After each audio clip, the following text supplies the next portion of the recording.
Welcome to the Psychology Club Podcast, brought to you by Vicente Martinez High School. Welcome to the Psychology Club Podcast. I'm your host, Elizabeth. Today we have Derrick and Evelynn from Tobacco Use Prevention Education Program. So welcome, Derrick and Evelynn. Thank you. How are you guys today? Yay! You guys' fruit is awesome here. It is, yeah. Okay. Amazing.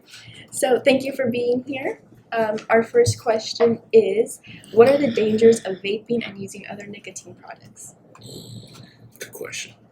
Sorry, I don't have anything for you guys. Evelynn.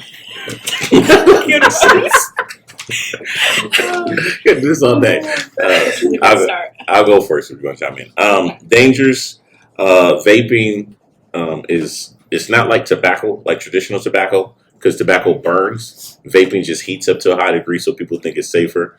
You can actually watch a video where they show what somebody's lungs look like if they smoke for a while, in contrast to vaping.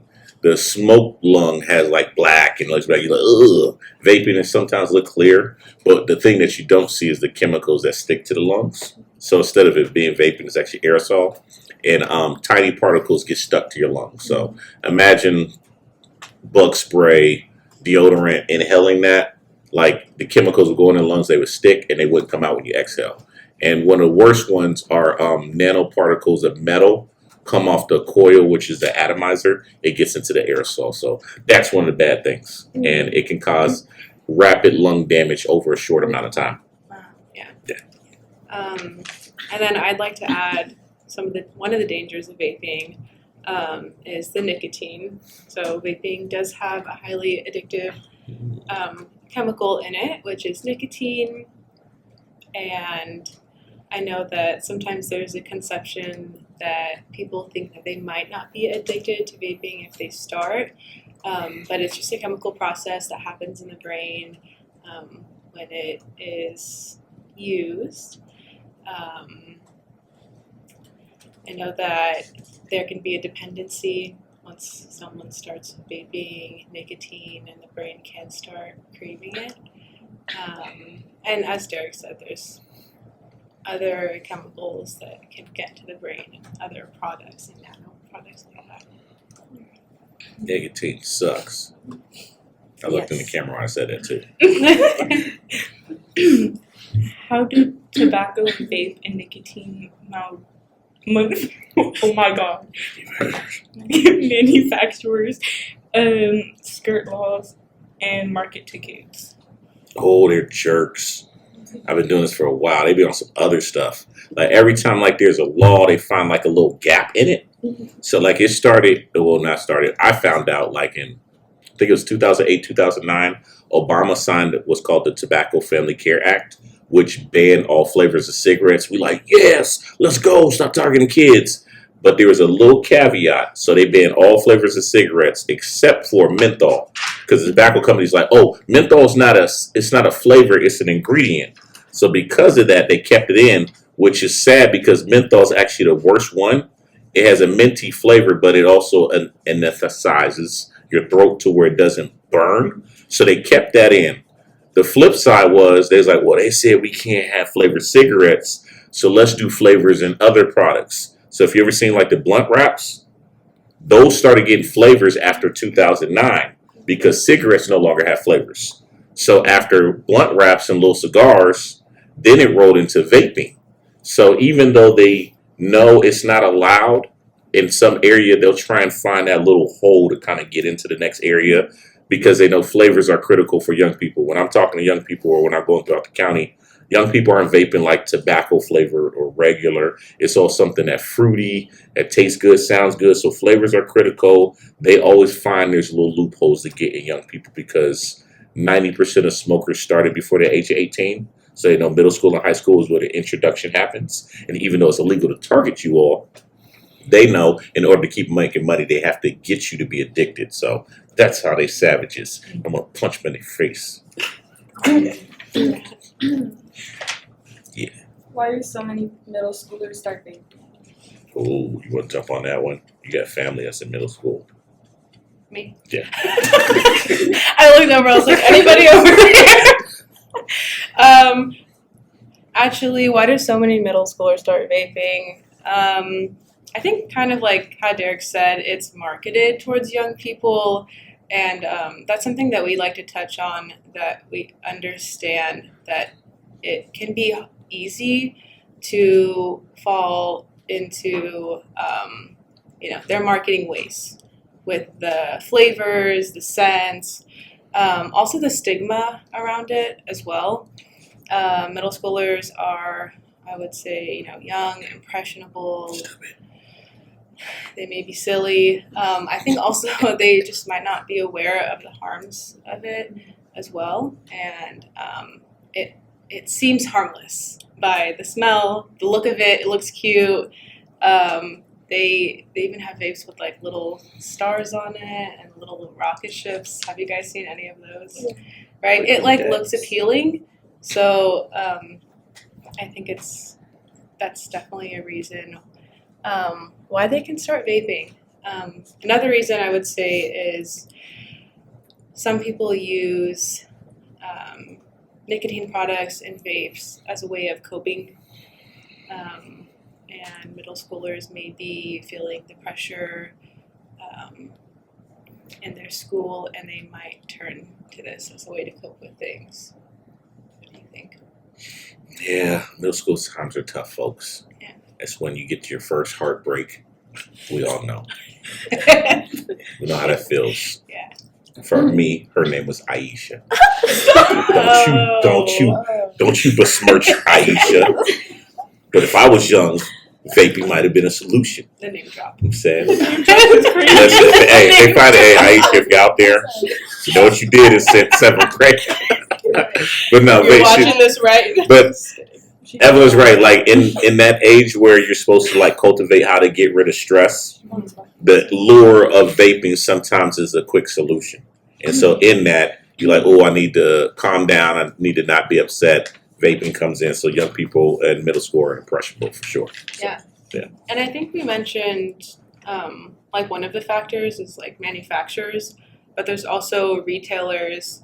I was just at a school yesterday, and we were talking about how there's a liquor store close by, and some of the products are by snacks. So if you go into stores, convenience stores, these products, these nicotine products, or maybe the advertising for it, might be where you grab your hot Cheetos. Look like candy. Right? Or it might be by the candy. So you can kind of just keep an eye out and see where the placement is. So that, has to do with accessibility, or also normalizing those things as well. Like if you think about it, why are some of those ads low at what would be like a child's height, right? Or a middle schooler, right? It's sneaky. It's kind of sneaky. Can I throw one story out there before we move to the next question? Y'all aren't familiar with this because it's been illegal. It's been illegal for a long time. Anybody ever heard of Lucy? Okay, a Lucy back in the day was one cigarette. So it's illegal to sell one cigarette at a time.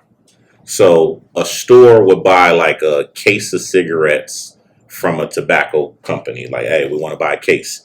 They would deliver a case, and then they would give them like one extra box or carton and say, here, if you want to, take some out, we're not charging you for this. You can't sell it. Take some out and just put them on a counter for people to try. They would put them on a counter, and kids would come in like, oh, can I get this? And the store owner would be distracted. They would slip the cigarette, pay for their stuff, and walk out like, yeah, I stole it from the store. But that was the goal. They wanted them to still said cigarette, get the chemical in their body, get addicted, so now they got a customer. So they've been doing these practices for a long time. It's just now we're more aware, but they're still underhandedly doing stuff. So the target has always been middle school and high school. I know. You should be mad right now. I'm saying, I see you. You upset. Even though you cool, you like, man, these tobacco people. I can see the Hulk in you coming out. Let's go, Bruce Banner. My question is, what is Zen, and are there any concerns with this new nicotine product? Man, this is senseless, the new stuff that's out there. Y'all probably seen it. A shame. Huh? I said a shame. It is a shame. Can we say travesty? Travesty.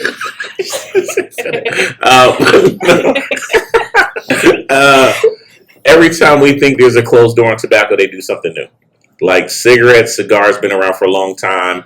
That shifted to little cigars. That shifted to vaping. And now we got this new stuff. Zen is like a newer form of smokeless tobacco. So the progression was, you ever seen chew tobacco where it's like the actual physical tobacco? You grab a water hat, put it in your mouth. Your breath stink, your mouth looks bad. People didn't want that. You got to spit the goo out. Anybody ever heard of snus? Okay, snus is basically where they took tobacco and put it in a little pouch and you would put that in your mouth. So instead of having to spit out the black tar, you would just swallow your saliva. Now you have these pouches called, Zen is the most popular brand in the county, but it's pouches that don't have tobacco. They have fine powder of nicotine in them. Strong, potent nicotine. And you put it in your mouth, in your upper part of between your gum and your jaw.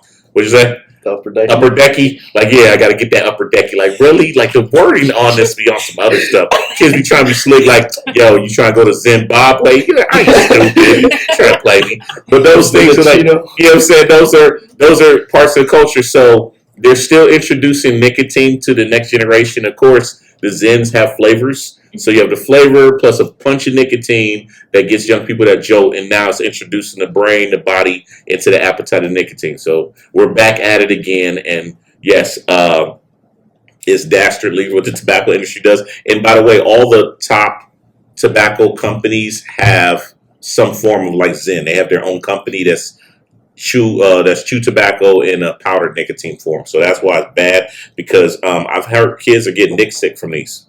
Like if you, and then you, oh my goodness, they'll start on social media. Kids are putting like 3 or 4 in there, like doing like, oh, come on now. You ever seen the videos where kids like vaping like 4 or 5 different things at once? You know, what's his name? Trevor?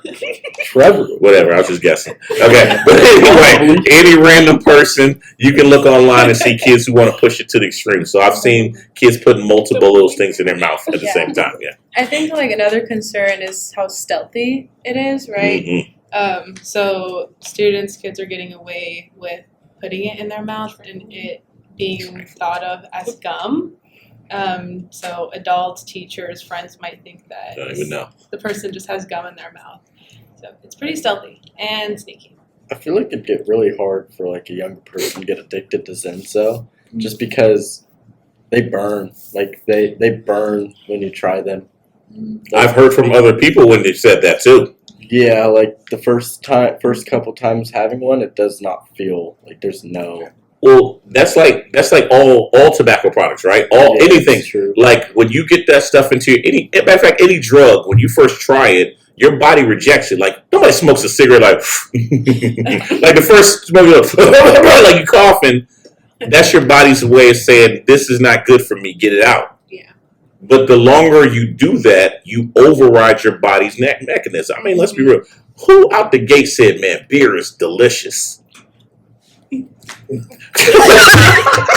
giveaway is crazy. Told y'all, don't do a crime in here. Y'all bad. but hey, eyes got bread up. Hey. But no, I mean, we real like hard liquor, alcohol. Nobody says this is delicious right away unless you a lush, like hey, Bacardi, like your body's responsible, like you. But if you put a flavor with it, or you keep doing it, your body overrides what's telling you it's not something you take in normally. So it's like that with pouches, it's with vaping, it's with cigarettes, tobacco, all of that. If you do it long enough, you will override your body saying, "I don't need this," and it gets to the point where it kind of becomes enjoyable, but it's sapping away something on the other end. I had one more thing about Zens. Do you think they're kind of like the vaping, like, you know, like cigarettes turn into vaping? Do you think Zens are kind of like the same way with how chew turned into Zens? Like it's more like turning to nicotine. Like the next thing? Yeah, nicotine instead of tobacco. It can be. The only reason I'm kind of hesitant, vaping didn't start out, tobacco companies didn't start vaping. They were actually against vaping when it came out. Like your top 3 brands are Marlboro, Newport, and Camel. When vaping started like hitting the stores in like 2006, initially they was like, nah, let's shut this down because it's going to take away from our profits. Then after like a year or so, and they started seeing the numbers going up, they're like, wait a minute, it's still getting nicotine in people's system. Because they seen the ball how it can connect to traditional tobacco. So when it comes to like Zen and such, they started out being owned by tobacco companies, so I don't know if it'll have that lane for it, because chew tobacco hasn't traditionally been one of the highest researched one of them, because it just hits different. I couldn't tell you projected wise. I don't know if you have thoughts on that, but I see it in partnership, but I don't think it being like the next wave. If that makes sense. Anything to add? So far, I think from my perspective, I don't see it turning into something else, but it's hard to say because the tobacco industry moves pretty quickly. Jerks. Yeah, they're like highly adaptive. I mean, it seems like there's always like a new vape mod coming out or disposable vape, and like Zyn happened pretty quickly, I feel like. So I don't think so, but it could lead to something since the tobacco industry is just like highly adaptable. Yeah, they switch stuff, and Yeah. you all probably don't know this or not aware of it. And let me know if we're going too long. Okay, sorry. Edit this out. But no, there is a product that's on the market that they've been prototyping for a while. It made it to America now. It's called IQOS. It's a combination. It's a combination between vaping and regular tobacco. So you have a device that's like a e-cig, but the stick, which is like a cigarette, goes into it. So basically what you're doing, you're getting kind of like, from their view, like the best of both worlds. Because the argument people have about vaping is that when you inhale from a vaping device or disposable, it doesn't hit like a cigarette smoke. So what they do is they took this little stick. It has tobacco in it. It goes in the vaping device. It doesn't burn it, but it does heat it up. So it's kind of doing both. That's made its way here. I don't see young people buying it though, because it's expensive and it's goofy. Like, what are you hitting? Look like, I'm not gonna say it. I'll say it looks like a marker kind of, and that's what young people probably won't go towards. So they have to mold their products to what the younger audience will want to use. So that's the adaptability of this billion-dollar industry. We call them big tobacco. Unfortunately. What are some healthy and productive ways to quit tobacco use? Okay. Healthy ways to quit. It used to be cold turkey was the most effective way, but studies have come out recently said it's not. It's because the high levels of nicotine, you need some kind of support to kind of go with it, and then weaning off. So for some people, they do use cessation devices, which are like the Nicorette gum or the nicotine pouch. There is hypnosis. I don't know anybody would use. Actually, Ben Affleck did use hypnosis. He got cigarettes. He sat there. Somebody had a clock like, you won't smoke anymore. It's a rich person thing. Get some money. Yeah. Sorry. So those are some of the things that cessation devices are helpful, as well as support outside of just trying to do it on your own. Yeah. I would say there's a lot of healthy ways. I think it's definitely depending on the individual. It's great for them to acknowledge what they can do, acknowledge coping strategies that work well for them. And then there's other like things you can use, like you can have a community, you can have like an accountability buddy, like let someone know. Accountability. Sorry. Fun word, right? That's not a word. Also, there's apps to help quitting. I forgot the name of some of the apps, but I know people like using that because they have like they're able to connect with other people that like they don't see in person, but they can go on there and kind of share like what they're going through, support each other. I would say definitely like not doing alone is probably the healthiest way to quit nicotine, and just having a support system. Definitely. Okay. Yeah. Do you think that sound good to you? Sorry. Also, I mean, I would say like hobbies, like with a nicotine addiction, the brain is addicted to like the dopamine, the like stress relief you get from it, right? So it's like finding ways that makes you happy. So it could be sports, reading, going on walks, getting sun. What do you think? Yeah, that sounds nice. Does that make sense to you? I like walks. Okay, nice. Yeah. I like that. What are some ways that you can help a friend? What are some ways you can help a friend or family who's trying to quit? Punching them in the stomach every time they think about it. Super helpful. Oh, you got a cigarette? Now, empathy, patience, and then knowing that it's going to cost you a little bit to help them. So it's very hard to get off of tobacco and anything with nicotine. It takes the average person like 8+ tries, and that's not just thinking about quitting. It actually like walking through the steps. Very hard to get off of. So you have to be very patient with the process. I've had family members who try to quit. They're annoying and agitated, but you got to kind of deal with it out of craziness that they say. Don't take it personal. They start saying stuff because they're fidgety and upset. Let it pass and just be there for them. So, yeah. And I think nicotine leaves the body after the third day. Yes, it does. So, like, that's something I like to tell friends and family if they're quitting. Like, just get through the third day and it'll get better from there. So, definitely what Derrick said, just having understanding and patience.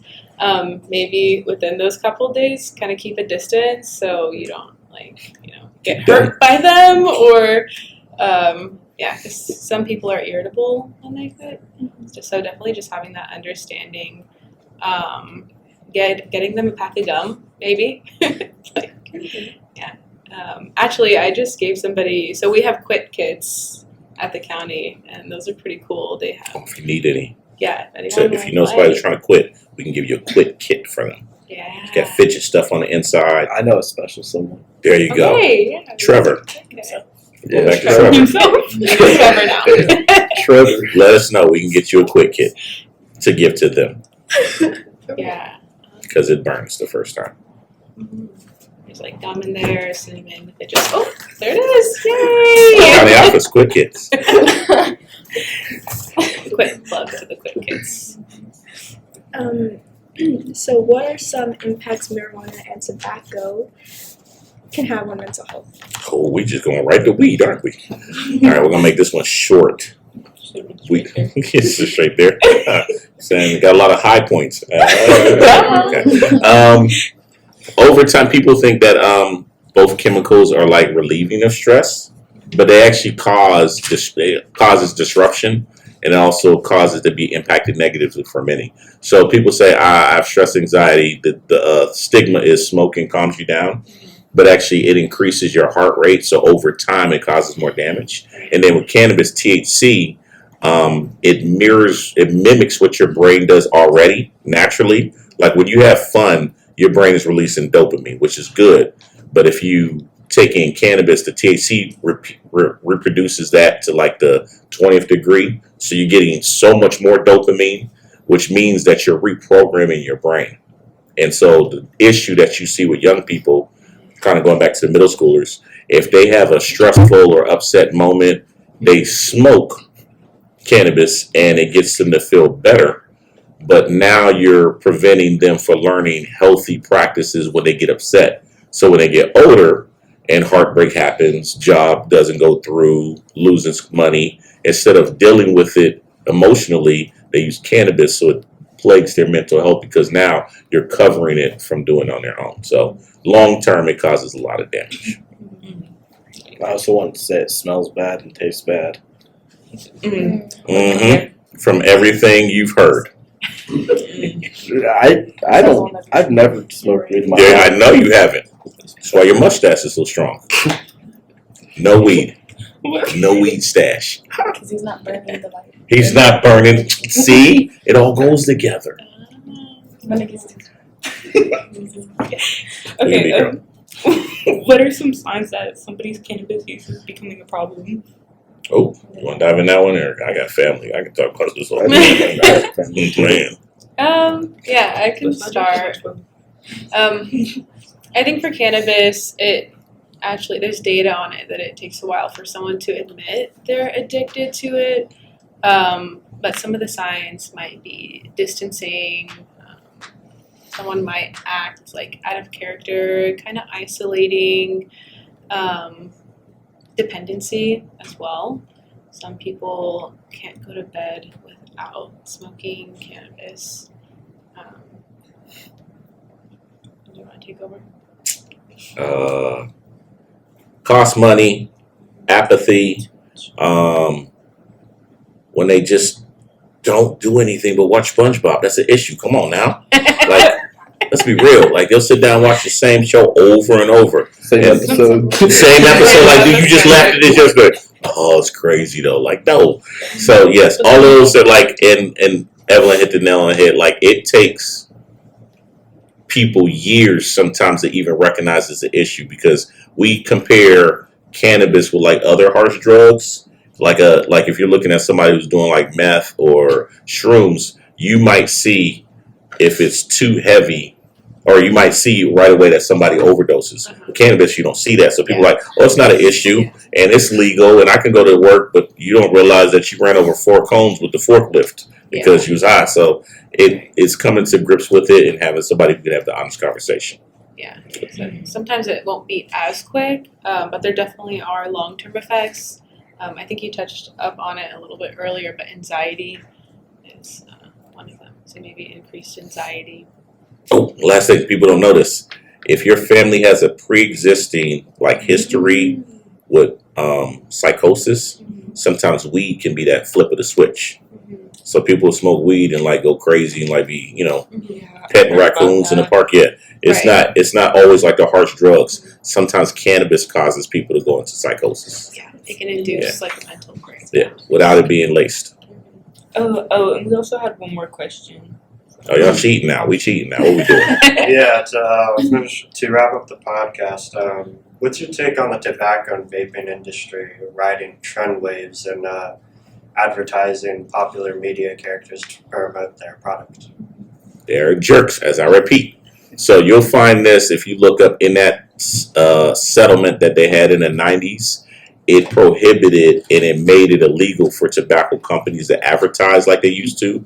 You will never see a cigarette ad on a billboard. You won't see a cigarette ad on TV. It's illegal because they know they target young people. So you won't see like Marlboro on a billboard. You won't see like Black and Milds. You'll see them in the stores and maybe in magazines. That's illegal. But once vaping came out, because vaping isn't traditional tobacco, vaping's allowed to advertise like that. So you can see vaping billboards. You can see vaping ads. And what's sad is when vaping came out and they were given that clearance to advertise like they want to, they picked up the same practices that old tobacco used to. So even though, this is not the same thing, but you're doing the same stuff. So it's like they take the playbook, they run with it. They know that they have to continue to get the next generation caught up so they can keep making the billions of dollars. They actually call you guys in their documents, your age group, they call you all replacement smokers. I remember Marlboro tried cheating that system in F1. They made it to where like you couldn't see the logo when the car was moving. Yeah. When the car was stopped, but when the car was moving, the camera frames like picked up and it Told you, Marlboro they have some logo other on the stuff. box. They tell you, they are dastardly. Did I use that word right? I need to Google that. And then were you asking about like in the media as well? I'm about to look stupid. Yeah. Keep going like a kid in class. Yeah, this is making sure. There's definitely a lot of tobacco depiction in the media. Do you guys know any shows? Yes, dastardly. Oh. Sorry. Sorry. Is it a word? Sorry. Yeah, it was. It means wicked and cruel. I was right. Do you guys know Edit any this all shows? out. I feel like some that like everyone watched, like Euphoria, like Yes. those shows, like everyone. Actually, they did the study on that. They said there's been an increase in like the top viewed shows have some tobacco presence in them. Or most shows just about high schoolers and teenagers all have people that smoke weed or like vape or Doing something. hard drugs. Yeah, it's like they all at least one person does something, but they're usually in high school. Yeah. Sad. Has anyone seen The Bear?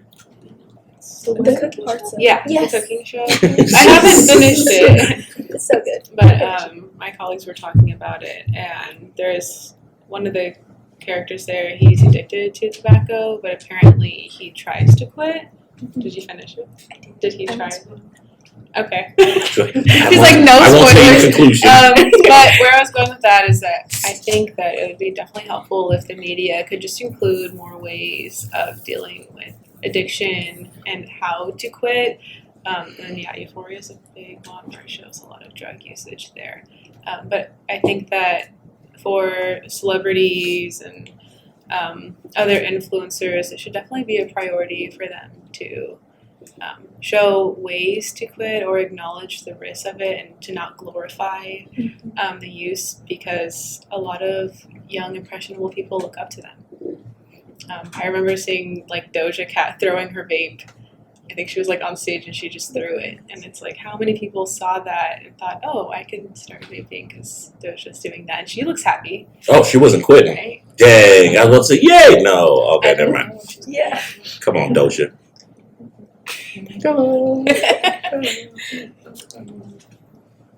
Thank you so much, Derrick and Evelynn, for joining us today on the Psychology Club Podcast. Don't forget to like, subscribe for more great mental health content. Woohoo.